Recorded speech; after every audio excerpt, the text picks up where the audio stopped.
আসসালামু আলাইকুম, সবাইকে জানাচ্ছি শুভ সকাল। এখন বাজে 8:30। নাস্তা তেমন কিছু বানাইনি, কালকের তেহেরি আসছে।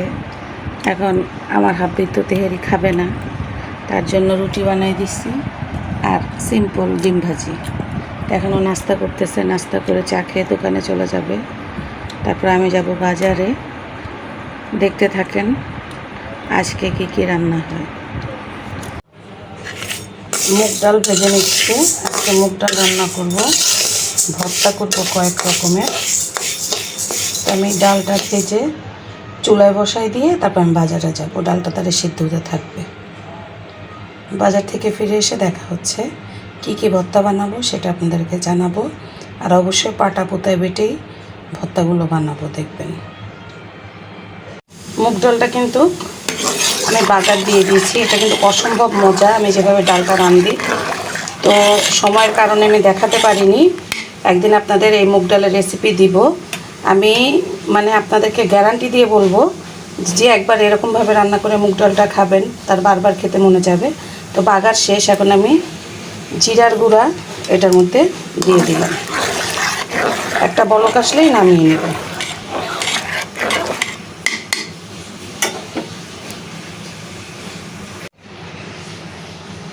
কড়াইতে আমি সরিষার তেল দিয়ে দিয়েছি ভর্তা বানানোর জন্য। এখন আমি শুকনো মরিচ টেলে নিব কি সরিষার তেলে ভেজে নিব। আমি কিন্তু কোনো ভর্তায় পানি ইউজ করি না, আমি সব ভর্তাই সরিষার তেল দিয়ে বানানোর চেষ্টা করি। এগুলো কিন্তু অনেক ঝাল মরিচ, আপনারা অবাক হবেন না। আমরা ভর্তাতে এরকম ঝাল খাই, নাহলে ভালো লাগে না। মরিচগুলো ভেজে নিব সুন্দর করে। মরিচগুলো ভেজে উঠাই নিচ্ছি। এখন আমি পেঁয়াজ রসুনগুলো দিয়ে দিব। আমি সব একবারে ভেজে নিব, আস্তে আস্তে সব জিনিসই ভেজে নিব, তারপরে ভর্তা করতে বসবো, এটাতে অনেক সুবিধা হয়। এখন রসুন আর পেঁয়াজটা আমি ভাজা ভাজা করে দেব। পেঁয়াজ আর রসুনটা কিন্তু ভাজা শেষ, এখন এটাকে নামিয়ে কালি জিরা ভেজে নেব। পেঁয়াজ রসুন ভাজা নামিয়ে নিয়েছি, কালি জিরা আমি ধুয়ে ঝরা দিয়ে রেখেছিলাম। এখন কালি জিরা একটু ভেজে নিব। কালি জিরা কিন্তু একদম অল্প ভাজতে হবে, বেশি ভাজলে কিন্তু তেতো লাগবে। তো আমি খুব ঝটপট করতে হবে এই কাজটা। তো আমি তো কালি জিরাটা হালকা ভাজা দিয়ে নিয়ে নামিয়ে নিব। কালো জিরা কিন্তু ভাজা শেষ।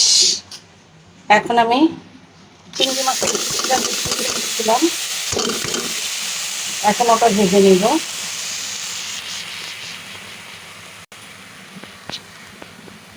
অল্প একটু সরিষার তেল দিয়ে দিব, দিয়ে শুটকিটাকে সুন্দর করে ভেজে নিব। চিংড়ি শুটকি, এটা শুটকিটা কিন্তু খুব সুন্দর, চালা বলেন কিংবা ভাজা বলেন, হয়ে গেছে। এখন এটাকে নামিয়ে নিয়ে বাঁশপাতার শুটকিটাকে ভেজে নিব। কড়াইতে আমি অল্প একটু তেল দিয়ে দিয়েছি। এখন বাঁশপাতার শুটকিগুলোকে আমি ভেজে নামিয়ে নিব। শুটকিটা নামায় চলে আমি একটু মসুরির ডাল সিদ্ধ করে নিব। মসুরির ডাল আমি ভর্তা করব। একটি জগের ভিতরে, ব্লান্ডারের ভিতরে আমি ব্লান্ডার জগে পেঁয়াজটা আর এটাকে সব মরিচগুলোকে ব্লেন্ড করে নিব। এত মরিচ আমি পাটা পুতায় বাটলে অনেক সময় লাগবে, পাটা পুতায় বেটে নিব ভর্তাগুলো খালি জাস্ট। আর এগুলো আমি ব্লেন্ডারে ব্লেন্ড করব, অবশ্যই পানি ছাড়া। যদি না হয় তাহলে আমি একটু তেল দিয়ে নিব, কারণ এটার মধ্যে যথেষ্ট পরিমাণে তেল আছে, আমার মনে হয় না আর কিছু লাগবে। তো এটা ব্লেন্ড করে আবার ফিরে আসতেছি। পাটা পুতা নিয়ে বসে গেছি। এখন চিংড়ি মাছ আর এই যে মরিচ ব্লেন্ড করে নিয়েছিলাম, এগুলো এখন পাটা পুতায় খুব সুন্দর করে ব্লেন্ড করে নেব এভাবে করে। তো ভর্তা বানিয়ে আমি আপনাদেরকে দেখাচ্ছি। তো গাইজ, আমি 3 রকমের ভর্তা বানাইছি। এটা হচ্ছে চিংড়ি শুটকি, বাঁশপাতা শুটকি, কালি জিরা। এখন আরেকটা বানাবো, সেটা হচ্ছে ডাল ভর্তা। এটার জন্য আমি শুকনো মরিচ নিয়ে নিছি, এখন নিয়ে নিব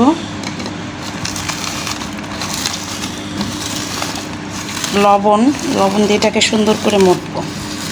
মরিচের তেল দিয়ে মরিচ ভাজলে একটা প্লাস পয়েন্ট কি হয়, আপনার হাতটা খুব কম জ্বলে, কিন্তু এখন আমি পেঁয়াজগুলো নিয়ে নিব আর দিয়ে দিব কিছু পরিমাণ সরিষার তেল দিয়ে এটাকে কিন্তু খুব সুন্দর করে মাখাবো।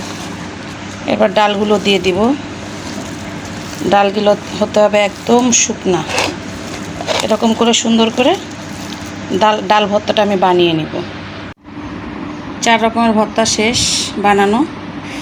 এখন ঘরবাড়ি ঝাড়ু দিব। ঘরবাড়ির অবস্থা অনেক খারাপ হয়ে আসছে। ঘরবাড়ি ঝাড়ু দিব, তারপর গোসল করব, নামাজ পড়ব। নামাজ পড়ে বাবা আসবে 2টার দিকে, সবাই খেতে বসবো। আর আয়াত কোথায়? আয়াত, আমি দেখাই আমার মেয়ে গোসল করে কি সাজটা। এদিকে আসো তো একটু দেখেন। তুমি কি এরকম সাজছো কেন মনি? হ্যাঁ, তুমি জানো সাজলে যে চেয়ার স্কিন নষ্ট হয়? বাবা আসে দেখেন আবার চুলো স্টাইল করতেছে। বাবা মা, এত স্টাইল তুমি কই রাখবা মনি? মাগা আমাগা, দেখছেন এই অবস্থা। সারা দিন সাজবে, সারা দিন ওর সাজসজ্জা। ঠিক আছে, দেখা হচ্ছে আবার পরে। ভর্তা দিয়ে কিন্তু ভাত শুরু হয়ে গেছে। আমার হাত খেতেছে। তুমি কি শুক্তি দিয়ে খেতেছো? আজকে কি ভর্তায় ঝাল বেশি হয়ে গেছে? একদম ঝাল হয়নি ভর্তায়, ভালো লাগেনি। তুই অনেক ঝাল খাচ্ছ।